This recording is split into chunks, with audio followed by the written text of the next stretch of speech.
In 1978, producers Alexander and Ilya Salkind and Ilya's friend P.S. Spengler produced a film that made you believe a man could fly.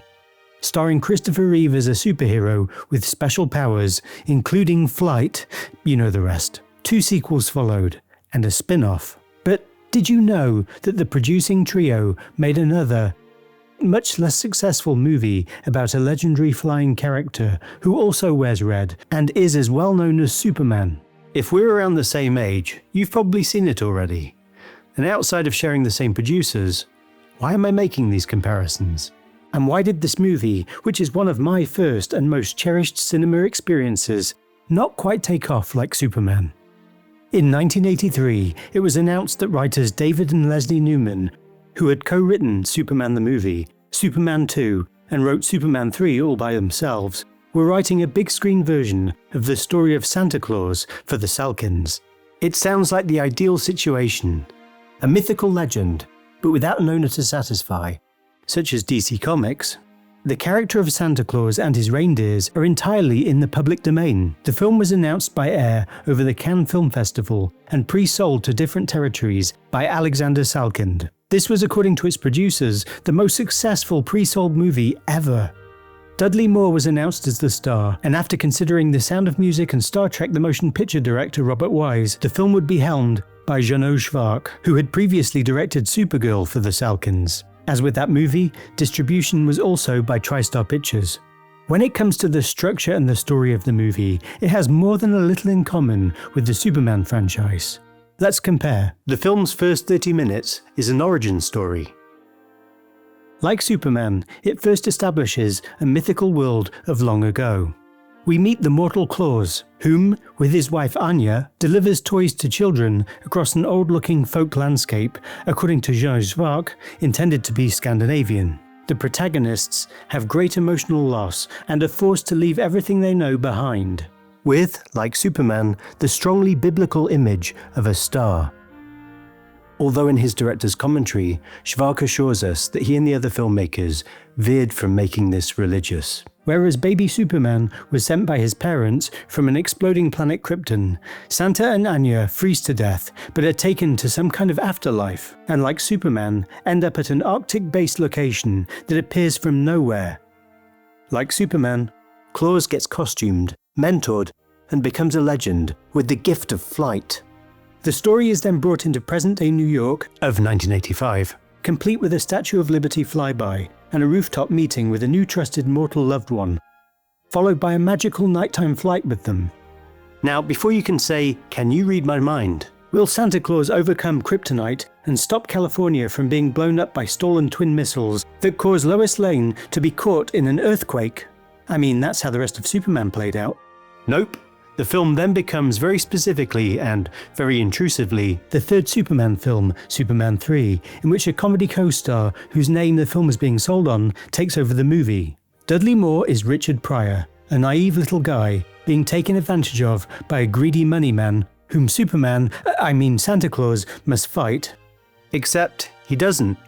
As Gene Siskel pointed out in his review, Santa Claus doesn't have one scene with the villain. In fact, once the film hits New York at its midpoint, Santa pretty much disappears from Santa Claus the movie, his own film. After the origin scenes, the central plot has Santa's ambitious helper elf Patch, who is obsessed with technological progress, feeling humiliated for making rejected faulty toys and leaving the North Pole. He meets troubled toy entrepreneur BZ and pitches an idea for free candy gifts, which are made of the sparkly dust that enables Santa's reindeer to fly and make anyone capable of temporary flight. But with bigger ideas, BZ then discovers the candy explodes, so he decides on an escape plan, happily letting the elf hang himself. At the same time, Santa befriends a young homeless boy called Joe. They meet a young rich girl, Cornelia, and there's a nice twist there later on concerning her uncle. I won't spoil that on here. Santa then leaves them for an entire year until the following Christmas, where they then become relevant to the end of the plot and Santa actively rejoins his own movie. The seasonal film's underwhelming finale happens awkwardly in January, where Santa must catch up with Patch in a runaway flying car full of exploding candy canes. The two kids end up at the North Pole indefinitely, and none of the characters seem to know what the conclusion is, so the filmmakers have them all dance to cover up this head-scratcher. But that origin story. The film has the confidence to lay out the beginning of its Santa story as if it were a true legend. And with such conviction, you completely buy and accept it as the true legend. While clearly taking the structure of Superman, it is treated with so much dignity, respect, and visible money on the screen. It's as if the cinema epic sensibility of Ben-Hur was married with the obvious musicality of Disney's Snow White and the beauty of Bambi.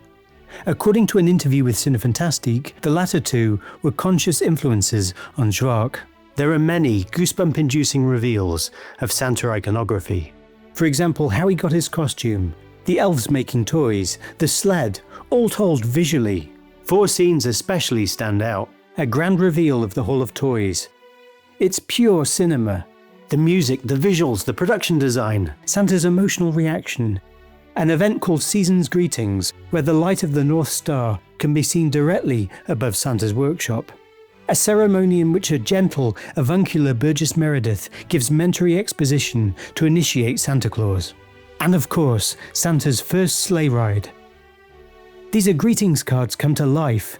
No, these are oil paintings come to life. It's half an hour to 45 minutes of goosebumps and lumps in the throat. Like the Superman movies, as an international production based in the UK, seeking to derive tax benefits, Santa Claus the movie would have had to have employed a certain number of British equity actors. In Superman, they had the Kryptonians played by mostly British actors with their own accents. And here they do the same for the elves and characters from the fairy tale Scandinavian village scenes. Dudley Moore is the movie's star. The film was made 3 years after Arthur had been a huge hit, earning Moore an Oscar nomination. Arthur is about a rich but lost alcoholic who finds love further down the social scale, where he's advised not to be. You wonder if the Salkins were developing Santa Claus with Arthur very much in mind. You look like one of Santa's helpers. Santa Claus is coming to town. It's got a class gap, open-top cars, New York, upper-class townhouses, and alcoholism. Santa and Anya freeze to death, but are taken to some kind of afterlife, surrounded by worker elves, first introduced in a story told by a Scandinavian elder as men known as the Vendigan, a name that the elves do not recognise as their own. They have been waiting for a chosen one to deliver their toys. Most of the elves are played by British middle-aged TV actors, or others who look like Dudley Moore. It's clear it was a problem-solving way to create a race of people who all sort of look like Moore, so they wouldn't have to compromise his likeness with pixie ears or other prosthetics. Yet, the elder elf, played by Burgess Meredith as the Marlon Brando character from Superman, is American. It's all very odd, but to a child, it creates a world where Dudley Moore can believably be an elf. Oddly, there are no women elves, but there are endless, tiresome elf puns. Don't be elf-conscious. David Huddleston is the Christopher Reeve casting of St. Nicholas. He is the definitive screen Claus. Understated, humble, happy to have an opportunity to deliver presents, empathetic, and a natural leader of reindeer. Santa has time-manipulating, light-energy powers. Like Christopher Reeve, Huddleston makes these superpowers seem natural to him. Judy Cornwell sort of plays a version of Susanna York's character in Superman. Both of these actors were contemporaries. They sort of look similar too. A Yuletide montage of songs and vignettes gets us into the rules, tradition, and etiquette of children writing letters to Santa. It sets up the logic that they can request a handmade toy, and it's Anya who introduces a list for the naughty and the nice. It also has Santa boldly and erroneously state that all children around the world are celebrating Christmas. The movie was made the same year as Band-Aid, but to be fair, goes to great lengths to show the holiday season with children and toys of different ethnicities. There is a tonal shift into the modern-day scenes, which is very well realised. In great contrast to the homely, storybook magic of the North Pole and the early scenes, 20th century New York and a brief Senate scene in Washington DC is shown as gritty, serious, cruel, harsh and unromantic. The fairy tale world of the past is replaced with concrete, graffiti, burning trash cans and rust. The film creates great contrast between the romantic and mythical and the very real world. Yet the urban decay of 1980s New York sometimes actually matches the fairy tale first half, with storybook-like visuals of the sled flying above full-moon rooftops blanketed in snow. The poster indulges in this, with magical-looking Victorian rooftops that you'd expect to see in Mary Poppins. The Victorian-looking townhome of Cornelia ties into the classical design of the first half of the movie. The child characters give a Dickensian feeling of class. Christian Fitzpatrick as Joe and Carrie Kai-Heim as Cornelia are both charming, and it's quite clear that they are in awe of the scale of the production.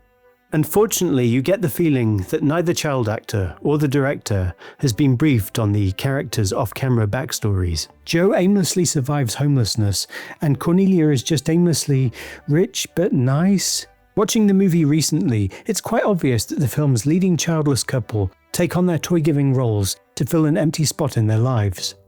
Especially with these line deliveries by Judy Cornwell, which have a bitter sweetness to them. There must be a mistake. We have no children. And then on the Blu-ray, I found this deleted moment of dialogue. Is it fair you love children, sir, and we have none of our own? Claus's reply suggests that they tried for children, but it didn't work. What's meant to be is meant to be. What isn't, isn't. Why wasn't it included in the final film? It takes Anya's character and her whole journey from merely being Santa's proud wife to a woman who wanted and never got to have children, being given purpose with Claus. All of a sudden, you can identify nuances in Judy Cornwell's performance. It also makes Joe a much more meaningful character. He makes me think what our son might have been like, Anya. I don't really get Cornelia's purpose other than to be a class opposite to Joe, and she seems to only be there to get the boy in front of villain BZ, played with great enthusiasm by John Lithgow as a cackling, Capra villain by way of a 1970s Disney movie. An entertaining, wonderfully one-dimensional cartoon symbol of American corporate greed and capitalist exploitation. David Newman had named the character after Beelzebub, known in the New Testament as the Prince of Demons. Again, absolutely not a religious movie. Lithgow wore false teeth to give him the look of a traditional fairy tale predator. Jeffrey Kramer, who had worked previously with Jean Schwark on Jaws 2, is great fun as his cheery associate, Towser. Ilya Salkin told Cinefantastique that he wanted the movie to have schmaltz, that Christmas is schmaltzy by nature, schmaltz equals America, and the film was made primarily for the American market. Yet, the film's central message, and its view of modern American commercialism, doesn't hold back. David Newman had been topical with Superman 3, in reflecting early 1980s American post-recession unemployment and welfare. Don't call me a bum. I'm not a bum. You are, I was about to say, no longer eligible. And big business's rejection of humans in favor of computerization and machinery. Like everything else in the 20th century, Gus. You push buttons. Too fast! Welcome to the 20th century! Santa Claus the movie wants to show how Santa and the human innocence of Christmas have been undermined by 20th century big business. Coming out of a nasty recession, American traditional industrial manufacturing jobs were in trouble. We've got to meet a payroll by the end of the month for 2,000 factory workers. Commies! While computerized assembly lines were beginning to have more success. Before we get to meet BZ, we can see Patch is aspiring for technological progress, which the film portrays mostly as unnecessary. A plate that whistles when the food's too hot. And like the elf's own character, chaotic and compromising responsibility. In a competition with a fellow elf to become Santa's assistant, he embraces automation. Yet, at the same time, Santa's world does adapt slowly to things like television sets, because otherwise the plot doesn't work. The naive but forward-looking Patch teaming with BZ represents the corporatization of Christmas as an industry, rather than a time for loved ones. Patch's motivation is to prove to Santa, whom he feels dislikes him for his forward-thinking but failed technological ideas, that he is in fact capable of being an assistant. When we first meet BZ, you sort of feel the pressure on him, a toy manufacturer whose empire is falling apart. In a scene that mirrors Patch's own failed automated toys, unable to meet safety standards, a Senate subcommittee threatens BZ's toy-making license if he doesn't change his business practices. In 1983, when Santa Claus was being developed, 594,100 toy-related injuries to children under 15 years of age were treated in US hospital emergency rooms. At the time of filming the movie in 1984, the Toy Safety Act had actually come into effect, giving the Consumer Product Safety Commission the ability to recall toys that pose risk of injury to children. Are you, from the Federal Trade Commission? But BZ isn't merely a careless entrepreneur. He's an amusing cartoon character who destroys nice and innocent things, like his own rose lapel. And there's even this outright anti-union sign in his factory. This meant something in 1984, 3 years after American President Ronald Reagan had taken on and ended a strike of the Professional Air Traffic Controllers Organization. Public sector strikes are illegal in the USA, but it was felt by many that Reagan's actions were being replicated elsewhere in the private sector. The union says Greyhound is union busting. And union power was being weakened. BZ doesn't send his manufacturing overseas, as was happening at the time, but gets an undocumented worker whom he's happy to exploit to take on all of the labour for free. No strikes, no smelly workers, no payroll, it's practically paradise. These scenes with BZ are in stark contrast to the warm and homely North Pole scenes, where products are handcrafted out of love, kindness and warmth. The 20th century scenes have a degree of real-world cynicism to contrast with the main character's fantastical purity, which Superman also did really well. I'm here to fight for truth and justice in the American way. You're going to end up fighting every elected official in this country. As the tagline states, seeing is believing. Initially, Joe doesn't believe in Santa Claus, and with good reason. In this purely visual moment, we see Joe watching as a street Santa Claus steals his own charity money.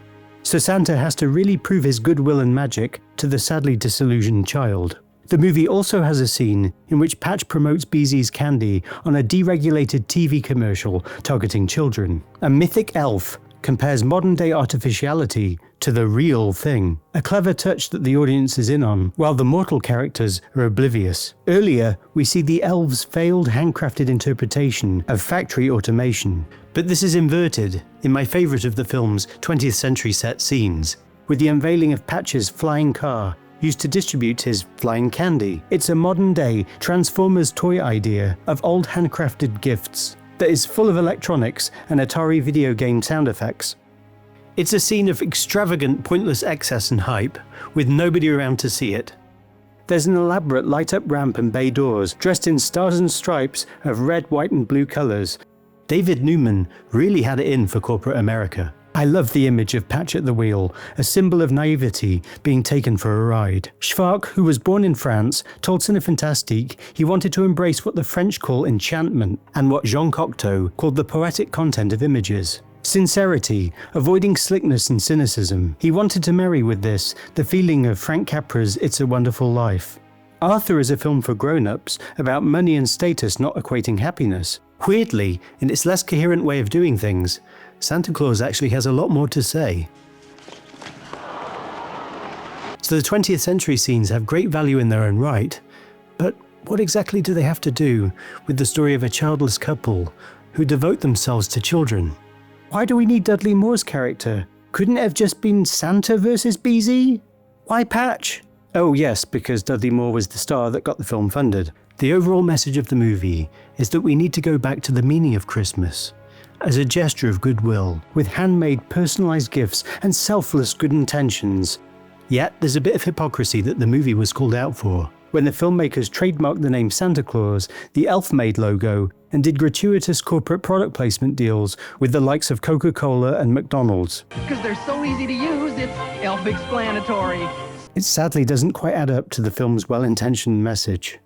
A huge amount of credit should go to the talent behind the camera, including production designer Anthony Pratt and set decorator Stephanie McMillan, who would go on to dress all of the Harry Potter movies and win an Oscar for The English Patient. In the North Pole, the frame is always filled with primary colours, beautifully handcrafted and sustainable prop toys, and the film uses very effectively composed rectangular lines and shapes for the horizontal anamorphic format that the film was shot in. Cinematographer Arthur Ibbotson was an Oscar nominee for Anne of the Thousand Days, and also somewhat of a specialist in children's films, having shot classics such as Whistle Down the Wind and Willy Wonka and the Chocolate Factory. All scenes featuring the actors were filmed entirely in the UK, mostly on the sound stages of Pinewood Studios outside of London, including the Arctic exteriors, New York rooftops, and a portion of a New York street, including a McDonald's, which was constructed on the Pinewood backlot. Nearby in Slough, the town hall stood in for the US Senate. Santa's 5-story workshop was built on E stage of Pinewood Studios, leading to the facility's north tunnel. 170 workers took 16 weeks to build it, using more than 300 tons of Canadian spruce and hemlock. Just look how much depth and artistry there is to these breathtaking shots of this massive set. A second unit, headed by director David Lane, travelled to the snowscapes of Greenland to film aerial photography of Arctic environments. And of course, they also went to New York for aerial shots of the city. These were photographed by Ronald Goodman using a gyrostabilized camera rig called Gyrosphere. New York looks amazing in the cold of 1984. Goodman's Gyrosphere filming gives the movie incredible production value and marries very well to the wintry UK footage, which was filmed in August to November of 1984. The film's costumes were by Bob Ringwood, who had worked with Anthony Pratt on Excalibur. Every costume detail on screen looks agonized and scrutinized over. For example, the white on Santa's costume looks like it's made from actual Arctic bear or wolf hides. Things match and complement each other. Nothing is random.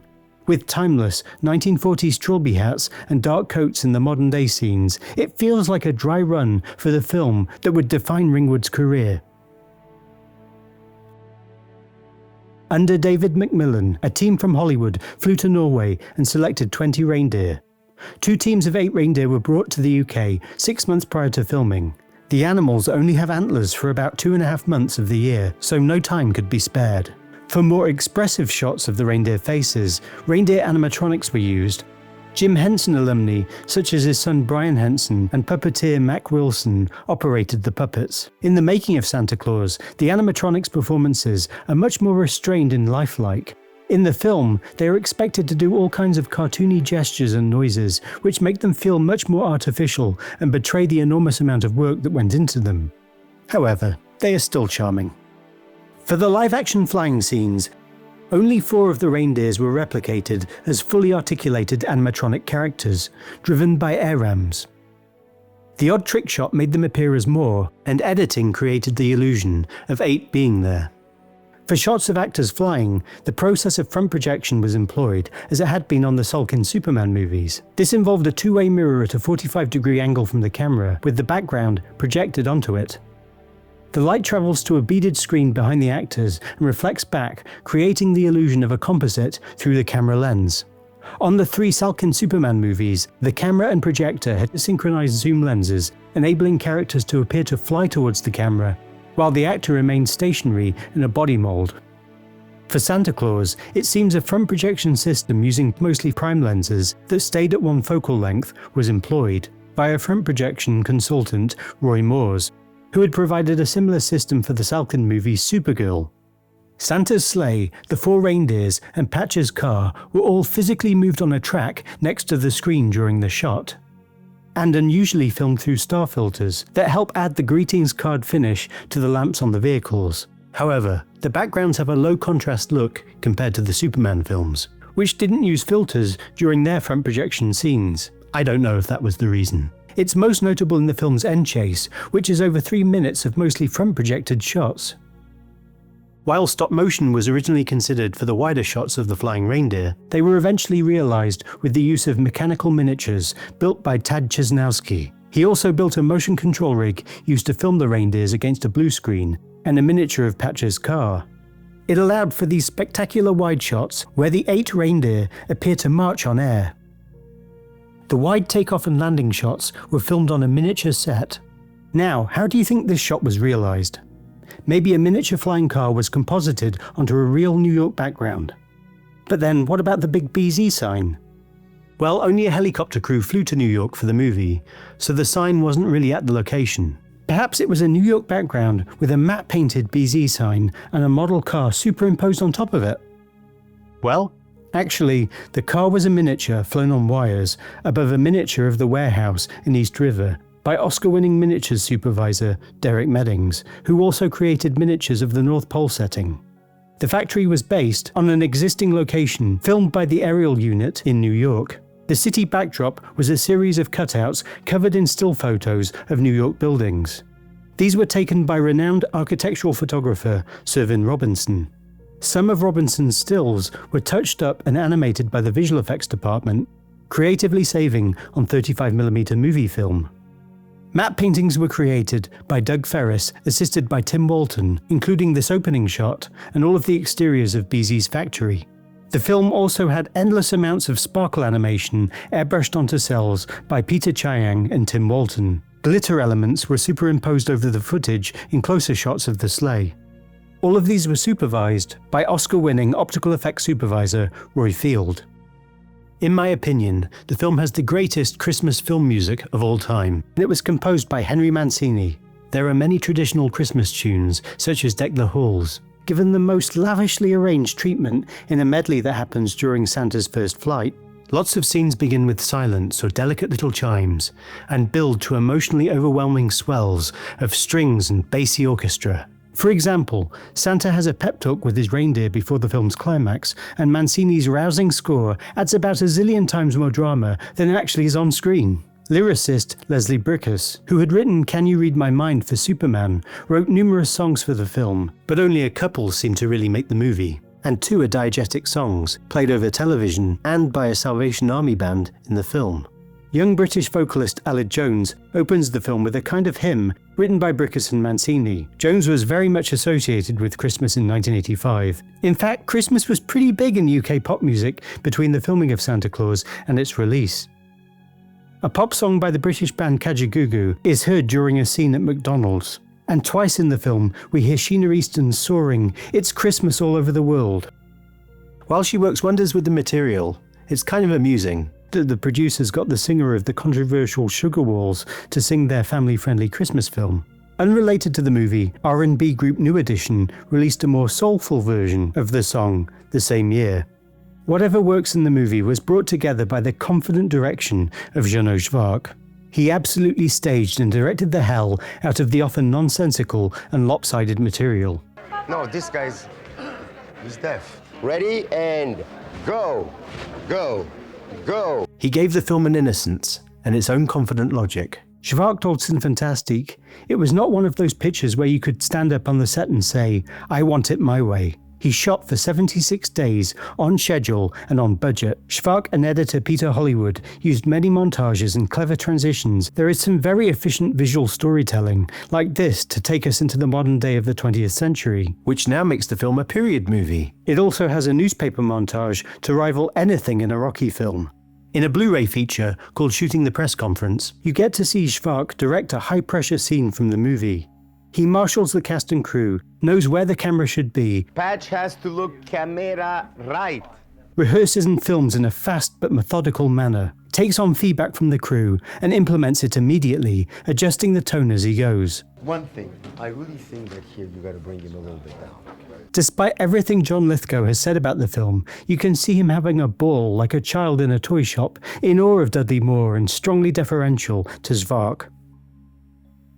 Every Christmas Eve, with hours to midnight, I always think of this movie, and imagine the elves and Santa getting ready for the very first time. I think of first experiencing the film, the starry skies, the sense of wonder and enchantment, the delicate innocence, and the way it wrapped itself around a cinema screen as a proud cinematic event. Seeing was believing. In addition to watching the film on the big screen, it also played regularly on UK television during Christmas starting in 1988. By late 1993, I remember a friend at school referring to the film as that old movie that plays every Christmas. This sheer familiarity might be why the film seems to have had its largest following in the UK. In 2023, Studio Canal did a wonderful job restoring the film for Blu-ray, capturing my exact memories of seeing the film in 1985. And very magically, I was thrilled and very lucky to experience its theatrical re-release nearly 40 years later. What makes a beloved Christmas movie is a deeply subjective and even controversial topic. What's the criteria, other than being a film that you enjoy? Does it even need to have been released at Christmas? Whatever its shortcomings, for me, Santa Claus is always going to be my favourite Christmas movie. It was a gateway to big screen entertainment, the magic of live-action movies and arguably superhero movies. Look, it was even part of this weird but official superheroes VHS series back in 1988. And remember, there's no E in Santa Claus. That's for another generation. enjoy your self, this Christmas.